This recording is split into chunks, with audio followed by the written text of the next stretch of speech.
দেশের সঙ্গীতাঙ্গনের এক সময়ের জনপ্রিয় দম্পতি ছিলেন ডলি সায়ন্তনী ও রবি চৌধুরী। বিচ্ছেদের পর দীর্ঘদিন এ বিষয়ে প্রকাশ্যে খুব একটা কথা বলেননি তারা। তবে সম্প্রতি রবির এক বক্তব্যে আবারও আলোচনায় এসেছে এই দম্পতির সম্পর্ক। সম্প্রতি একটি পডকাস্টে রবি চৌধুরী তার সাবেক স্ত্রী ডলি সায়ন্তনীর বিরুদ্ধে পরকীয়ার অভিযোগ তোলেন। তিনি দাবি করেন, বিপ্লব নামের এক ব্যক্তির সঙ্গে ডলির সম্পর্ক ছিল, যিনি পেশায় একজন গাড়ি চালক।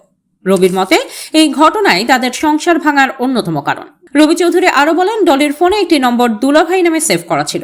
বিষয়টি নিয়ে তার মনে সন্দেহ তৈরি হয়।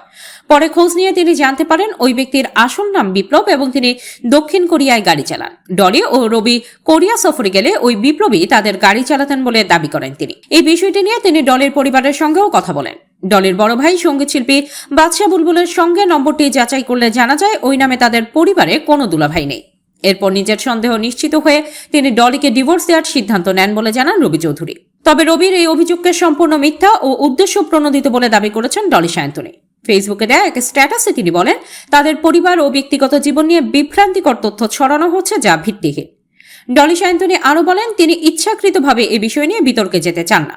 সম্মান ও আইনের প্রতি আস্থা রেখে পরিস্থিতি পর্যবেক্ষণ করছেন। ব্যক্তিগত বিষয়কে অযথা আলোচনার বিষয় না বানানোরও অনুরোধ জানান এই সঙ্গীত শিল্পী। ডিভোর্স প্রসঙ্গে ডলি সায়ন্তনী বলেন, তিনি ডিভোর্স দিয়েছিলেন এবং সে সময় একটি সংবাদ সম্মেলনে বিষয়টি বিস্তারিত জানিয়েছিলেন। তাই এত বছর পর নতুন করে বিভ্রান্তি তৈরির কোনো সুযোগ নেই বলেও মন্তব্য করেন তিনি।